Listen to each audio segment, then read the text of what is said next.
When I ran out of time in the previous recording, I had just finished talking about the difference between elastic and inelastic collisions.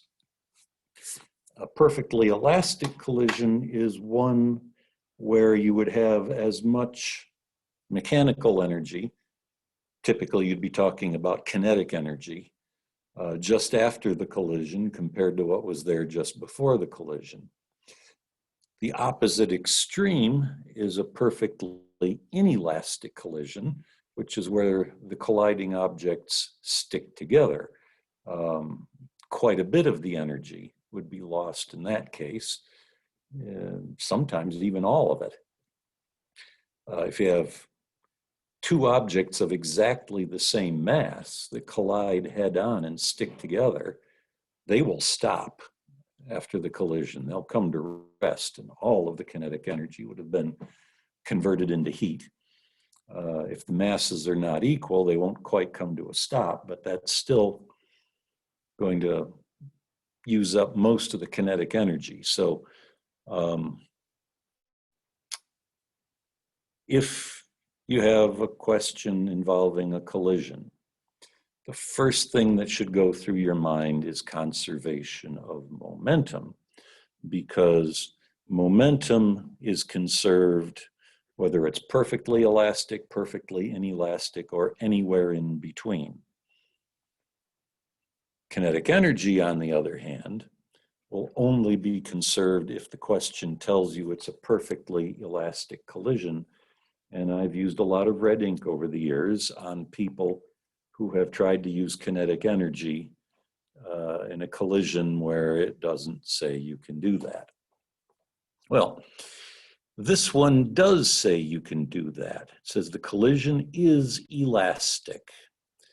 It's a head-on collision, so it's one-dimensional. Everything stays on the x-axis. Two-dimensional, glancing collision, a two-dimensional collision would be a more elaborate version of the same thing. There would be both, there'd be two equations for momentum, one for the x components, one for the y components, kind of like the way we did number 6 up near the top of the page. But the question asks us for two things. We're supposed to predict the final speed of both of these balls, and in order to calculate two different things, you need two equations. One will come from conservation of momentum, and the other comes from conservation of kinetic energy, because the question tells us it's elastic. So it may look like there's not much left of section 6 because it's just this one little question here, but this takes a little bit of time. There's a problem similar to this one in the homework, and when it comes up, I usually try to keep quizzes down to 20 minutes or less, but when that homework problem comes up on the quiz, it usually goes a little over 25 minutes or maybe even a little more.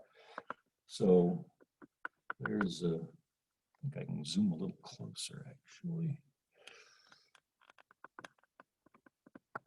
Make it just a little, well, maybe not that much bigger.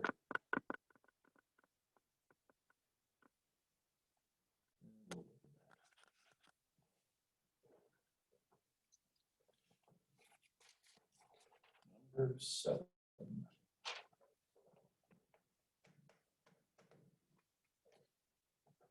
Ooh, that's off the top of the picture. I got to play with these buttons some more. End up with it right where I started.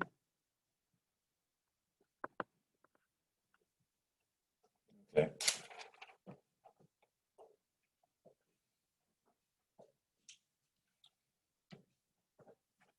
So, anytime you see a collision, first thing you should think of is conservation of momentum.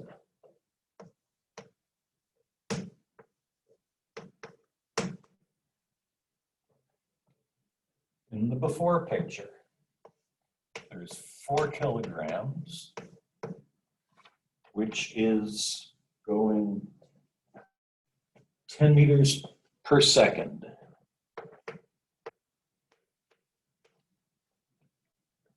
toward the right, so it's positive. And then the 2 kilograms is sitting still. So 0 times 2 kilograms equals 0. Momentum is mass times velocity.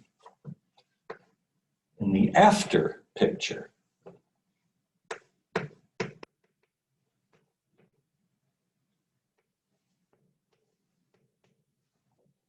4 kilograms has a speed that I called V1, and 2 kilograms moving at V2. Well, smaller numbers are always nicer than bigger numbers, and I notice everything here is a multiple of 2, so we can clean it up, make it look a little nicer if I divide them. You don't have to do this, it's just seems kind of nice.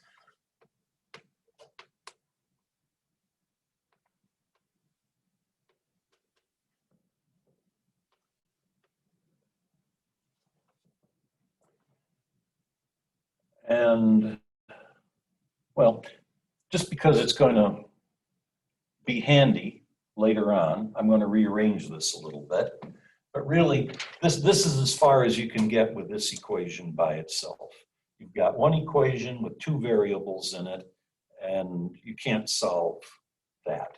So just because I'll want it this way later, I'm going to write this as V2 equals 20 minus 2V1. I'll put a big old circle around it to make it easy to find when I want to come back to it. But if I'm going to get an answer, well, 2 answers actually is what we're after, I need a second constraint on the same 2 variables. And since the question tells me it's an elastic collision, I can use conservation of energy for that second constraint.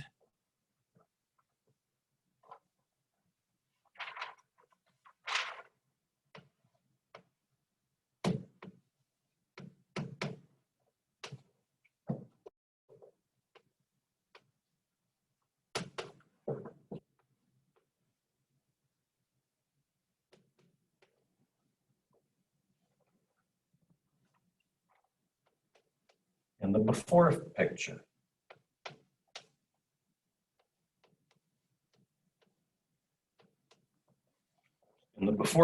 we've got 4 kilograms moving at 10 meters per second. Its kinetic energy is 1/2 mv squared. And the other one is sitting still, so it has no kinetic energy. In the after picture,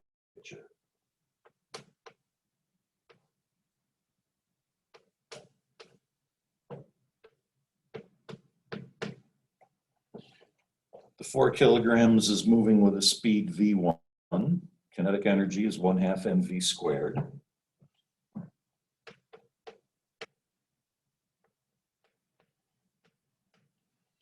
Two kilograms is moving with a speed V2.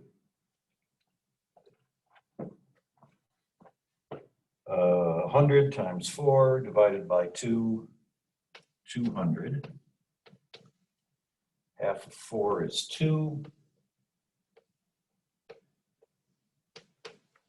Half of 2 is 1. This is just V2 squared. So there is my second constraint on my 2 unknowns. A system of 2 equations in 2 unknowns.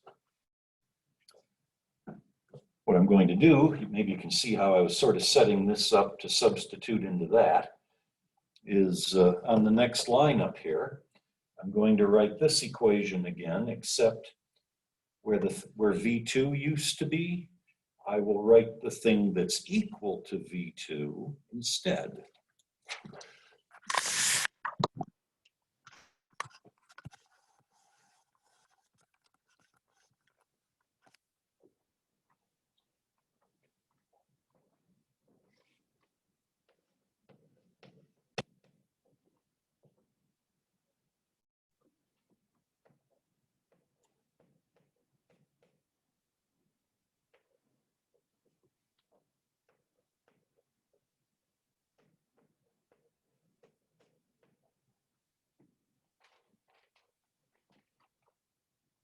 Okay, so the conservation of energy equation, where I've used the conservation of momentum equation to eliminate V2. This thing in parentheses is equal to V2. The physics is over with. The physics was over with when I had written both of the equations that I circled. All the rest of this is math. Like there's a difference anyhow. But we have to crunch through the algebra here. First thing to do would be to expand this out and get rid of the parentheses. So recopying the rest of it.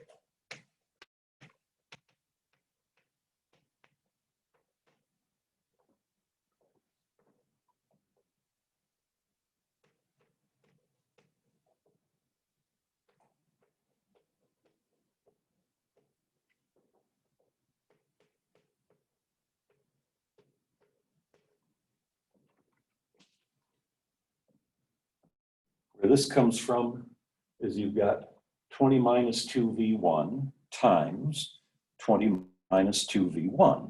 So you got one binomial times another, well, a binomial times itself, really, and you FOIL it out. First would be 20 times 20. Outer would be 20 times negative 2v1. Inner would also be 20 times negative 2v1. You put them together and it gives you this. And then for last, this times this gives you that. Next step, combine the like terms. I subtracted, or in a moment I will subtract 200 from both sides, so that the two constant terms get combined that way. And also the 4v squared and the 2v squared will combine to become a 6v squared. So the end result of that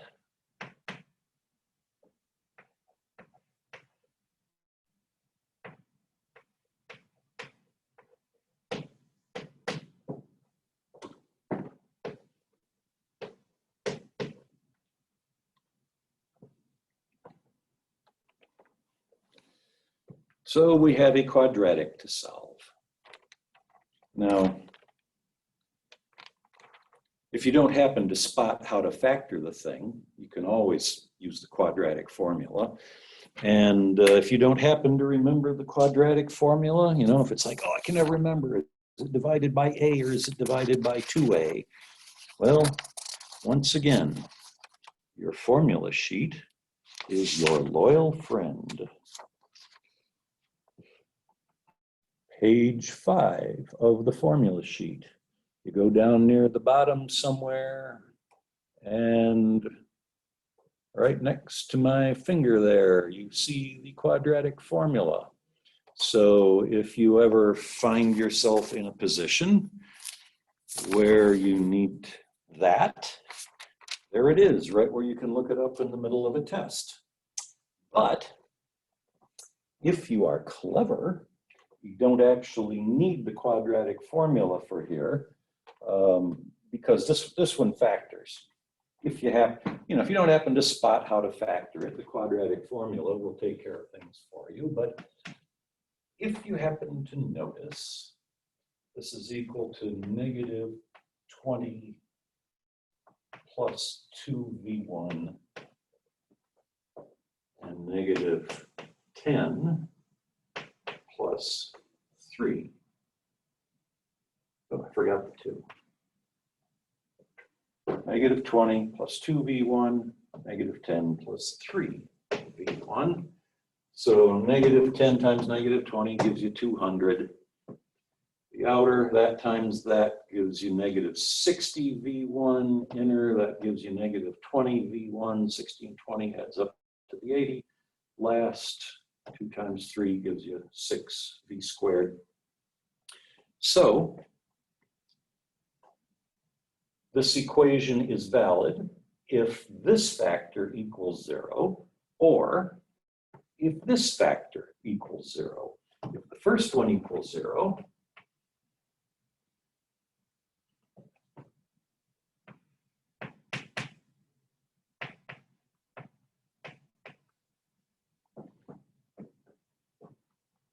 Then V1 would be 10 meters per second. Notice if I stick a 10 in there, that makes this factor equal to 0, which makes the equation true. Or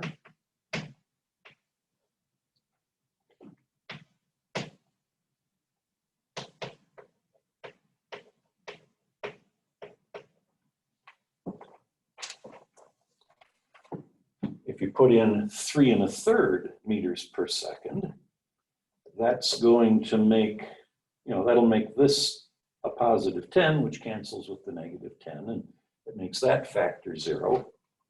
And quadratics have two solutions. That's just part of their nature. Reality, however, is single valued. I'll bet you've never been in a car where you were riding along at 25 miles an hour at the same time that you were going 45 miles an hour. That would be a good trick. Things like velocity of an object have to have a unique value at a given instant. So we have here two mathematically correct answers, only one of which can be physically meaningful. You have to reject one of them based on some sort of physical argument. You aren't going to calculate which one of these is right. We just did the calculations and we got both of them. Well, I usually say to the class, can anybody spot the extraneous root? And fairly often somebody does. Maybe I'll give you a moment. If you said this is the bad one and this is the good one, you are correct. The problem is V1, that's the speed of the 4 kilograms. Notice that 10 meters per second is the speed that it had before the collision. This says that that's still its speed after the collision. And actually, if you go back to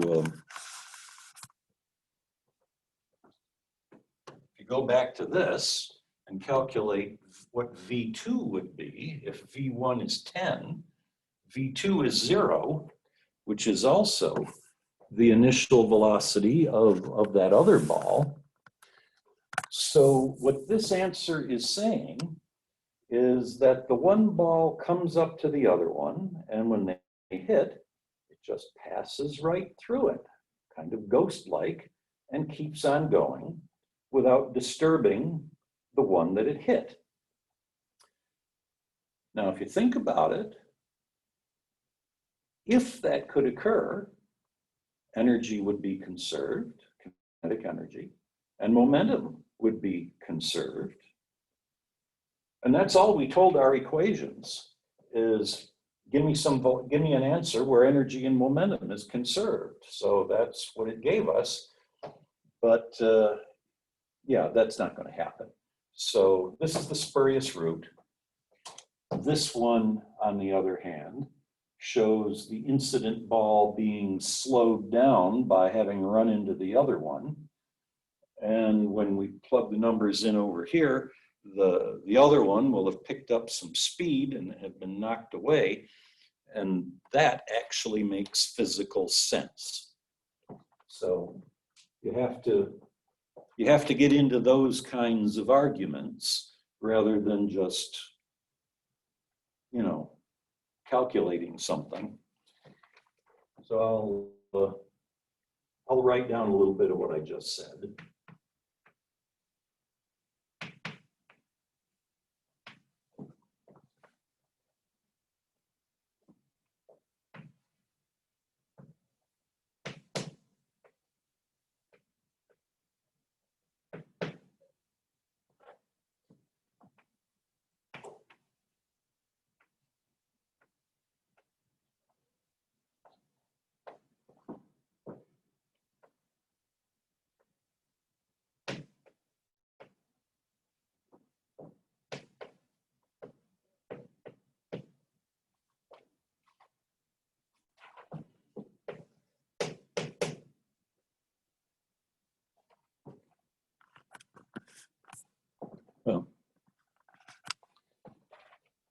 Just in case you're having any trouble reading this, it says doesn't make sense for its velocity to be unchanged. So discard 10 meters per second.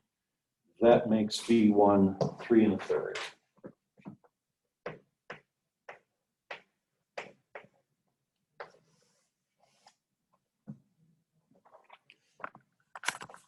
Then we get V2. Well, to get V2, you could go back to either one of these equations that I circled back here.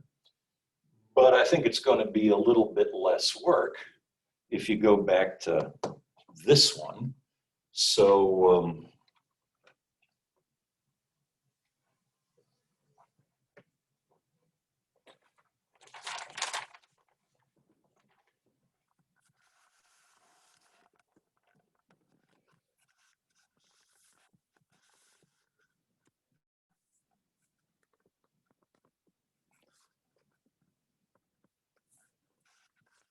now that we've decided V1 is 3 1/3, V2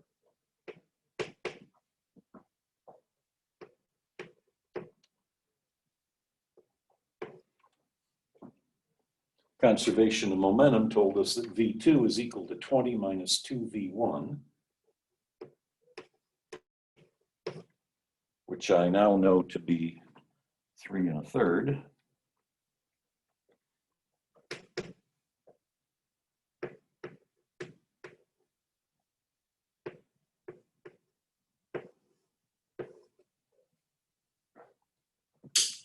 And those are the answers.